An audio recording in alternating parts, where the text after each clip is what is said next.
Parmi les causes, il y aurait aussi des marchés pirates le long des artères de la ville de Kinshasa. Avec ces marchés pirates, il faut aussi compter les immondices et la pollution sonore, autant des maux qui rongent la capitale congolaise et qui se trouvent être parmi les axes prioritaires de Kinshasa-Bopeto. Ces mots ont été passés au peigne fin lors de la récente rencontre entre le gouverneur de la ville de Kinshasa avec les bourgmestres et les chefs des quartiers.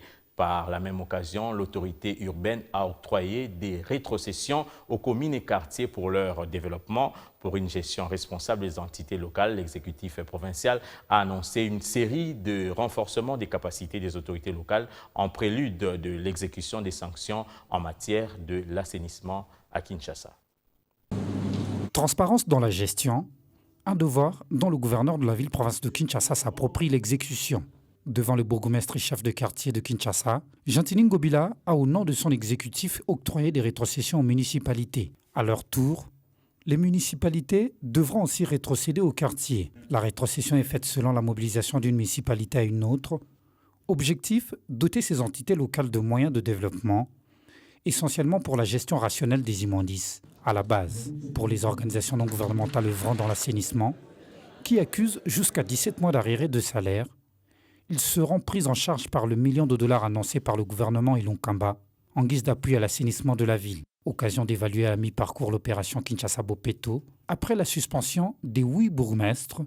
Quant à la gestion des immondices, les efforts de plusieurs communes ont été appréciés. Le cas de la commune de Limete, Kalamukasavu, Bugombe, Massina, Lemba ainsi que Kitambo, timidement Lingwalanga, Bae, Kimbantseke.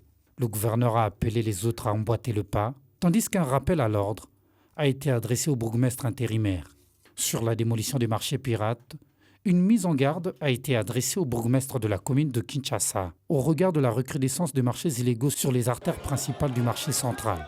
L'autorité y a même effectué une descente tard dans la nuit pour se rendre compte du niveau d'exécution de cette mesure qui pourrait éviter à la commune des accidents de masse comme ce qui s'est produit vers le triangle du campus. Dans l'entretemps, Ngobila a annoncé pour bientôt le renforcement des capacités des autorités municipales pour devenir des officiers de police judiciaire à compétences restreintes. Cela en prélude de l'application des dispositions légales sur les pénalités et amendes sur l'insalubrité et la nuisance sonore.